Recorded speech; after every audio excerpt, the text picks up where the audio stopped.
So now, please welcome the official, non-official, non-sponsor of the Savannah Bananas, but a big fan. Please welcome John Fletcher.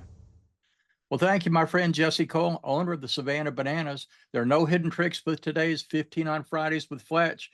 So where do you start with someone who's a Navy SEAL, a retired NASA astronaut who flew on 3 space missions with the Japanese, the Russians, and 1 mission with 13 astronauts at the same time, still a record. He's the chief of the astronaut office, or he was at NASA for 2 years, and now he serves as president and CEO of the National Medal of Honor Museum in Arlington. And yes, he truly is a rocket scientist. He's a graduate of the U.S. Naval Academy and also MIT. Please welcome an American hero and patriot and the president and CEO of the National Medal of Honor Museum, Chris Cassidy. Chris, well, it's great to be with you. Yeah. Thanks so much. Veterans Day is coming up on Tuesday, November 11th. I know you've got a lot going on. First, tell us what Veterans Day means to you as a Navy SEAL.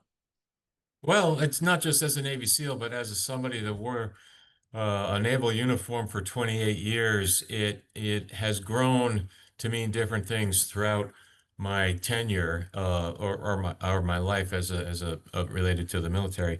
At the beginning of all that, I think it meant more of like, oh, that's what it's for old people, right? When I was a young guy, I kind of had that bias in my head, and then as I served in the military and realized, oh, I'm part of the community too, just taking the appreciation for those that served before and those that I was serving with at the time, and now having been retired, I feel like particularly here in North Texas, there's such a patriotic sense about the community that we live in. I feel like Veterans Day is a way for the nation to come together and appreciate those in the military and those that have served. And it just kind of has grown to be more significant to me in a more meaningful way at this stage in my life than when I first joined the military. When you think of the word valor, tell us about that, what it means to you and what it means to people who have actually served. Yeah, so above and beyond the call of duty, gallantry in action, heroic service, valor, all those words kind of get tossed around when you read citations of medals of any kind. Now that I've been associated with the Medal of Honor community and read many of those citations, the word valor certainly describes the actions that we showcase here in the museum. And I think that for me, valor is a word that can be applied to lots of situations, but at its core, I think it's putting others above self, putting service to the nation first, putting service to others first. And the action of valor doesn't have to be running around with bullets being shot at you and such. It can be any such activity where one puts the needs of others over the needs of yourself. I think that describes a valor of action. I love the slogan of Rotary, which is service above self. I think that's pretty much what you're saying there. Like you said, putting others above yourself, not just in battle, but we show bravery. We see bravery in everyday life with things that people face that can be challenges and how people stand up to them and handle them. Absolutely. I couldn't agree more. So tell us about, I know you've got busy weekends activities with the Veterans Day weekend. Tell us about it. Well, of course, all patriotic holidays are important for venues like ours, the Medal of Honor Museum, and other military affiliated venues around the country. And it's a way to showcase what we have here in the building, but also a way to pay thanks to those that have served. So we'll have discounted tickets for those that have served, which we do all the time. And I think we might have a deeper discount or even free. I'd have to check with the staff. I actually don't know, to be honest with you.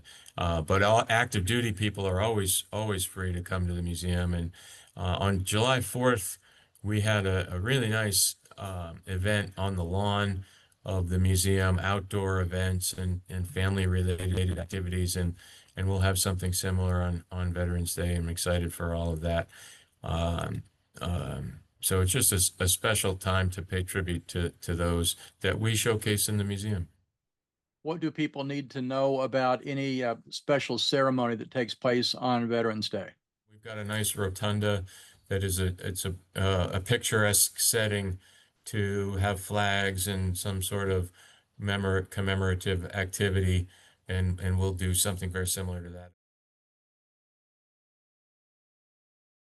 Tell us what newcomers need to know about the National Medal of Honor Museum to fully appreciate it. So there's certainly you can come and buy a ticket and explore it on your own, and many people enjoy doing just that.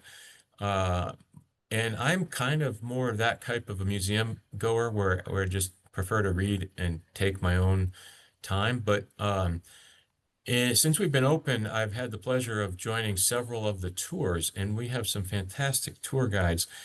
And I really have come to enjoy the experience with a tour guide. They add so much augmented information that's not readily on the plaque that you're reading or not part of the video, but they add little cool pieces of data or history that make the story come to life a little bit more even.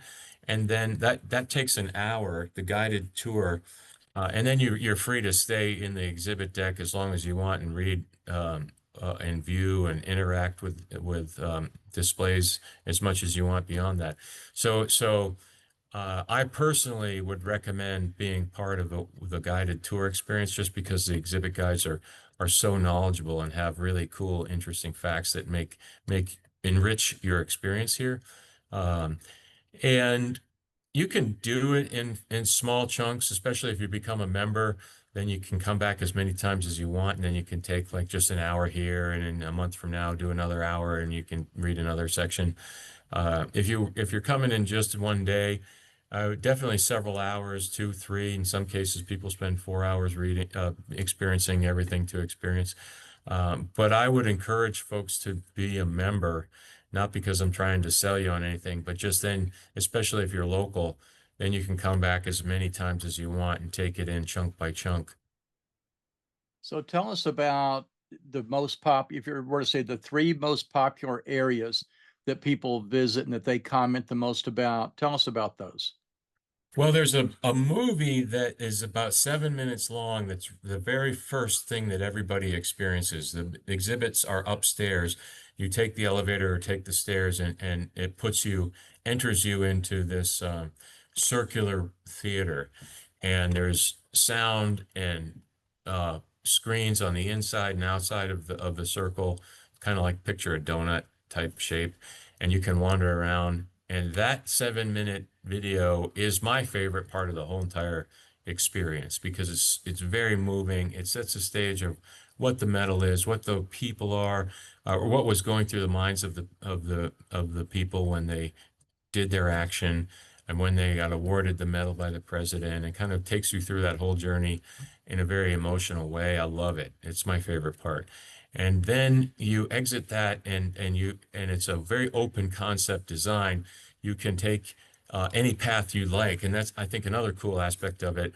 Your journey today can be different from your journey last time you visited just by taking a slightly different path around the floor. And then we've got some cool interactive features where some are video screens that are normal screens that you would see. Others, it's a whole giant wall of video that it senses your presence and tells you stories as you move around the wall. You can have a conversation with Medal of Honor recipients in a artificial intelligence kind of environment, but it's the real guide. Look, you're sitting there. And you can fly a rescue helicopter mission in Vietnam. And so there's lots of things, but my personal favorite is that core experience 7-minute long video. So tell us more about the AI experience. So you're able to bring some things to life in a way that's different than you might have done, say, 3 years ago. Yeah, exactly. So we've recorded, there's 61 living Medal of Honor recipients. We've recorded 5 of them in this way. where they go to a studio. It happens to be out in California.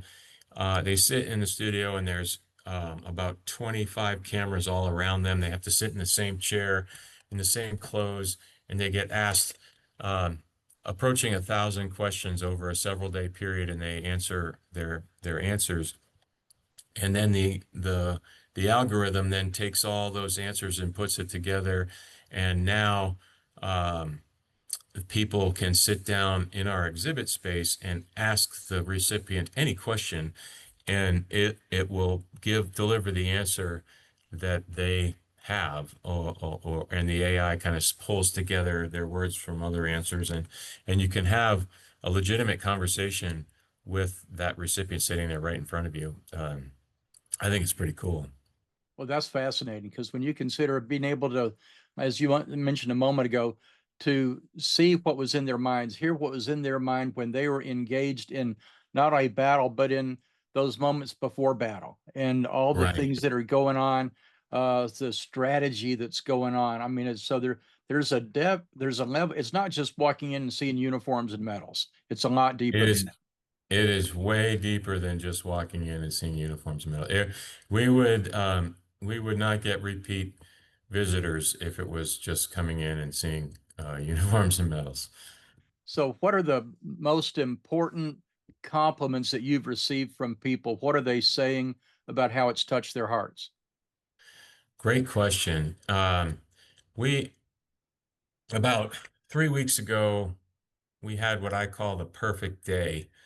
We had buses of school kids doing a field trip. We had buses of an elderly um, retirement home outing where there were people later stages in life exploring, many of them veterans, exploring the building. We had a commercial company, a bank, had bought out the theater and were using our event hall for their company meeting. And at the same time, we had active duty members arrived in uniform walking around. That was the perfect day. And that day we had several comments from people saying, "Wow, this is pretty special place," and those comments are usually around the exhibits that are most associated with that person's memories of their own service. If they're were a Vietnam veteran themselves, maybe it might be the helicopter rescue mission that you can fly virtually. For somebody that's younger, that's an active duty person right now, maybe they served in Iraq or Afghanistan. Those folks really are moved to the stories of Medal of Honor recipients in those conflicts because they can put themselves in Fallujah. They can put themselves in the mountains of Afghanistan where those actions took place. So it's the personal connections that I think are so moving to people, and those are the comments that we get that I think are very special. Anything else you'd like to share today? No, it's just been a real privilege to be part of this organization and deliver this thing to the nation. That's how we see it. It's a national treasure. Happens to be here in Arlington, happens to be in North Texas, and we're the caretakers of it. But it's for the nation, and in due time, the architecture of the building is really, really unique and cool. And I think in due time, people all over the nation will see the Medal of Honor building, this building, the museum building, and associate it with the values of courage and commitment, integrity, and sacrifice to others, and what the medal means. And so I think that will be just like when you see the Lincoln Memorial, the Washington Memorial, a picture of those, you think of the founding fathers. In George Washington's case, you think of Lincoln uniting our nation in the Civil War, or whatever it means to you. I think people will think the same thing when they see this museum's picture in due time. Oh, that's wonderful. Well, you've been watching 15 on Fridays with Fletch with my special guest, Chris Cassidy, President and CEO of the National Medal of Honor Museum in Arlington. Chris, you inspire us with your service and how you honor the brave men and women of our military, especially with Veterans Day and Veterans Day weekend. Thank you so much. Thank you, Fletcher.